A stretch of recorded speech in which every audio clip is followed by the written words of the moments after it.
خصوصاً غلام عباس پٹیل صاحب کی جو مطلوبات شریعہ حاجتیں ہیں پروردگار انہیں پورا فرما، ان کی توفیقات میں اضافہ فرما اور ان کے رزق میں وسعت اور برکت عطا فرما۔ گزارش ہے اگر بار نہ کرے تو مل جل کر بلند ترین صلوات پڑھ دیں۔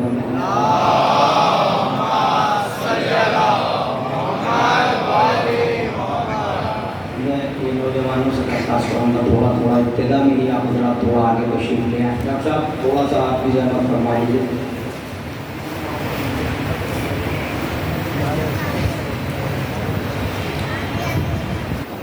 سب مل کر سلام پڑھ دیں بلند ترین۔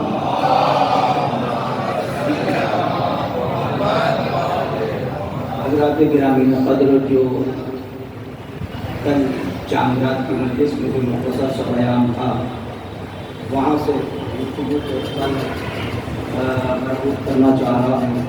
جیسا کہ کل آپ کی خدمت میں نے عرض کیا تھا، انشاءاللہ اس عشرہ مجالس کا جو عنوان ہے وہ خصوصاً نوجوانوں کی نظر ہے اور بانیان کا حکم بھی ہے۔ حقیر کی بھی خواہش کئی برس سے رہی، لیکن چونکہ عناوین بدلتے رہے تو اس منزل تک بات نہیں پہنچی۔ تو اس سال شاید مالک ممبر کی یہ منظوری ہے، اگر پروردگار عالم نے توفیق دی تو انشاءاللہ یہ تو میں اپنے تعین سمجھتا ہوں کہ یہ نہیں کہا جا سکتا کہ غازی ابوالفضل کے حوالے سے یہ عشرہ ہو، بلکہ اگر حقیقی اور احتیاطاً لفظ استعمال کی جائیں تو یہ اتنا کہنا کافی ہے کہ غازی کے تعارف میں شاید یہ عشرہ ہو جائے۔ اور وہ بات میں اس لیے کہہ رہا ہوں، یہ بات آپ کو مسلسل اپنے ذہن میں رکھنی ہے، کیونکہ اس ذات تک پہنچ پانا میں سمجھتا ہوں کہ ہم جیسوں کی نہ حیثیت ہے، نہ ہمارا شعور اتنا بلند ہے، نہ ہم ادراک کی اس منزل پر ہیں کہ اس کے لیے گفتگو کرے جسے علی نے مانگا ہو۔ میں بہت اطمینان سے کوشش کروں گا کہ ہو سکتا ہے کہ اس عشرے میں آپ کو یہ بھی لگے کہ نہیں صاحب آپ کے نہج سے تو ہم واقف ہیں، لیکن ہو سکتا ہے آپ کو نہج میں بھی تبدیلی نظر آئے کہ آہستہ آہستہ مضامین آپ تک منتقل کرنے میں تھوڑا سا رد و بدل ہو سکتا ہے، نہج میں بھی لہجے میں بھی، لیکن امید کرتا ہوں کہ انشاءاللہ بات آپ تک پہنچے گی، آپ تائید فرمائیں گے اور کسی نہ کسی حد تک مختصر سا صحیح اس ذات کا تعارف ہو جائے، چونکہ یہ اس کا حق ہے کہ اسے پہچانا جائے۔ اور بھی بیٹے ہیں جناب ام المؤمنین کے، اور بھی بیٹے ہیں مولائے متقیان کے، جس جہت سے اگر آپ چاہیں گے تو کوشش تو میں کروں گا، جس جہت سے آپ چاہیں گے کہ تعارف ہو جائے اس ذات کا اپنی حیثیت اور حقیقت کے مطابق، اور نوجوانوں تک کی باتیں پہنچ جائیں تاکہ اس ذات کی ذرا سی معرفت آ جائے، کیونکہ یہ ضروری ہے، یہ ضروری ہے۔ اور تمام القاب جو غازی کے ہیں انہیں پر اگر ایک ایک تقریر کی جائے تو ذرا سا تعارف ہو جائے گا کہ یہ لقب ملا تو کیوں ملا، یہ نام رکھا گیا تو کیوں رکھا گیا، کنیت رکھی گئی تو یہ کنیت کیوں ہے۔ پھر اس کے بعد حسنین جیسے بیٹے موجود ہیں، پھر علی سوال کر رہے ہیں کوئی بیٹا عطا فرما۔ ذرا غور فرمائے، ایک صلوات مل جل کے پڑھیے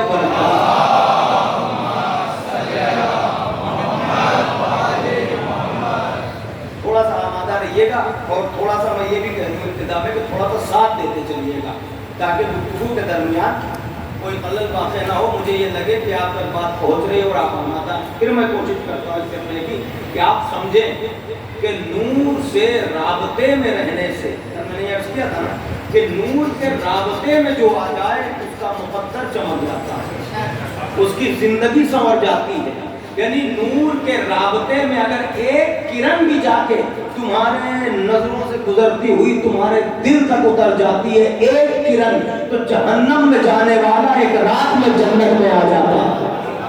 نور کی کشش ہے، آپ ذرا غور فرمائیں۔ اسی کو کہتے ہیں کہ ہدایت کام اس کا ہے، وہ جس کو چاہتا ہے ایک رمق ہدایت دے دیتا ہے اور انسان ہدایت پا جاتا ہے۔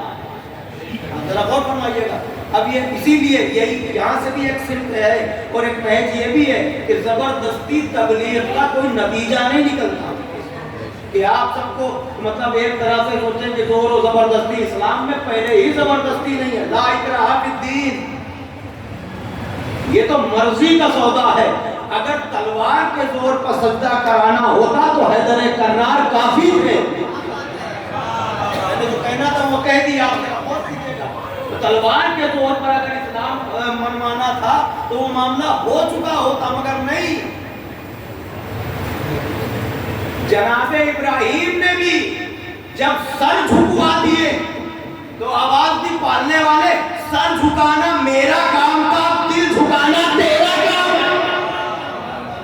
ذرا غور فرمائیں، یہ سیرت ہے انبیاء کی پوری۔ رفتہ رفتہ میں مندر کی طرف آ رہا ہوں تو کیا فرمایا کہ نور کے رابطے میں جو آ جاتا ہے وہ چھپ بھی نہیں سکتا، وہ پہچانا جاتا ہے، وہ چمکتا ہے، وہ دکھائی دیتا ہے۔ یہی وجہ ہے کہ ہم نے اکثر یہ بات ممبروں سے کہی، لیکن آج پھر وہی بات یاد آتی ہے۔ دنیا کہتی ہے مختصر سے لوگ، یہ مٹھی بھر لوگ اور یہ ان کا، تو بھیا ہم مختصر ہیں تو ہمیں ہمارے حال پر چھوڑو، آپ ہمارے پیچھے کیوں پڑے؟ لیکن دنیا کی ساری قومیں بس ایک قوم پر نظر رکھے ہوئے، یہ اور پھر یہ عزاداری کیوں، یہ سیاہ لباس کیوں، پھر آپ یہ کیوں کرتے ہیں، پھر آپ وہ کیوں کرتے ہیں۔ ہم جو کرتے ہیں ہمیں کرنے دیجیے، لیکن پتہ یہ بھائی، آپ کو ایک جملے سے اگر میں ساتھ لے چلا تو میں منزل کی طرف بڑھ رہا ہوں، توجہ کیجیے گا۔ 1/3 کائنات نے یزید کی بیعت کر لی تھی، صرف ایک حسین نہ کرتے تو کیا ہوتا، مگر وہ جان رہا تھا حسین تنہا نہیں ہے، حسین ہی سب کچھ ہے، اگر یہ کر لے تو کوئی کرے یا نہ کرے۔ دنیا بھی یہ جانتی ہے کہ سب ایک جیسے ہو جائے جب تک یہ ہمارے جیسے نہ ہوئے۔ تمہیں پتا ہے حسین نے کیا جواب دیا تھا؟ مجھ جیسا تجھ جیسے کی بیعت۔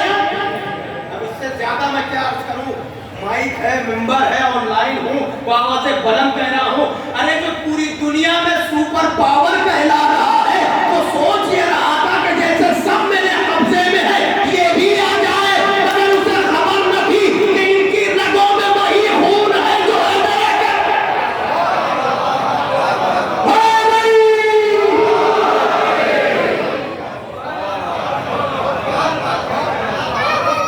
اب غور فرمائیں، ہمارے بزرگ علماء اسی لیے انہوں نے کبھی نہیں منع کیا کتاب خیبر کیوں پڑھا جاتا ہے، خندق کیوں پڑھا جاتا ہے، یہ جنگیں کیوں بیان کی جاتی، انہوں نے نہیں منع کیا۔ نہیں، ہاں کچھ نئی تبلیغ کے لیے اپنا فضائل اچھے لگتے ہیں، نہ جنگیں اچھی لگتی ہیں۔ اگر یہ جنگیں نہ متواتر پڑھی گئی ہوتی تو کیا تعجب کہ ہم بھی بزدل ہو جاتے۔ ارے یہ ذکر علی ہے، صاحبان عرفان تشریف فرمائے، فقرہ کہنا چاہ رہا ہوں پوری دیانتداری کے ساتھ، یہ ذکر علی ہے۔ علی کا ذکر جس رخ سے بھی کرو گے ہمارے ہی حق میں فائدہ ہے، ہمارے ہی حق میں فائدہ ہے۔ رزلٹ چاہے 2 سال کے بعد نکلے یا 10 سال کے بعد، اور عبادت کا ثواب تو ہے ہی، عبادت کا ثواب تو ہے ہی۔ اب ذرا غور فرمائیں، نہیں تو پھر میں کہوں گا دیکھیں یہ صاحب یہ فضیلتیں بیان کی جاتی ہیں، زرار اور پھر یہ اور پھر وہ، یہ بابا اور یہ دادو تحصیل، نہیں، جو چلا آ رہا ہے اسے چلنے دو۔ یہی ایک ذکر ہے، یہی ایک ذکر ہے جو ہمارا مقدر بھی بنائے گا اور ہمیں دونوں جہاں میں کامیاب بھی کرے گا۔ یہ کسی خطیب کا جملہ نہیں ہے، حدیث رسالت مآب ہے۔ بات اگر تبلیغ کی آئے تو تبلیغ سب سے زیادہ وہ ہونی چاہیے جو رسول اللہ نے کی۔ اور پھر جب اچھا ایک بات بتائیے، ذکر علی کو عامہ سے مطلب الگ کیوں سمجھا جاتا ہے؟ جہاں علی ہے وہیں پورا دین ہے۔ اور دین میں ہی نماز ہے، روزہ ہے، حج ہے، زکات ہے. میں مخالفت نہیں کر رہا ہوں، آپ شاید میری بات سمجھ سکیں میں جو کہہ رہا ہوں. اس کو ہٹا کے نہیں کیا جا سکتا. آپ نماز سے روح نکال کے